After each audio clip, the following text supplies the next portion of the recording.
Hi guys, sa araw nga na ito ay magbabanding muna kami ni mama na mag-harvest ng kanyang mga itinanim. Wala na kasi siyang kabanding dito simula nung nawala na si papa. Pero simula nun ay talagang hindi niya pinabayaan ng mga itinanim nilang dalawa. At hanggang ngayon ay napapakinabangan namin ang mga ito. Kaya naman tara guys, at samahan niyo muna kami ni mama.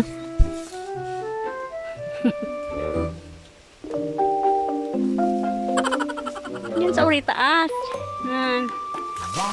Eto nga yung masarap sa probinsya guys, bukod sa malayo sa ingay, tahimik at may sariwang hangin. Madali ka lang din makakahanap ng mga pwedeng ipang ulam katulad nito basta masipag ka lang talaga magtanim. Eto na nga pala guys, yung puso ng saging na nakuha namin ni mama. Isa to sa mga paborito kong gulayin, lalagyan ng gata tapos lalahokan ng isda. Ay pagkasarap naman talaga nun. At hindi ko na nga na-videohan yung pagkuha namin ng mga niyog na ito dahil tinanghali na kami ni mama at nagmamadali na. Eto na nga guys, ang naipon namin ni mama mula sa kanyang mga pananim.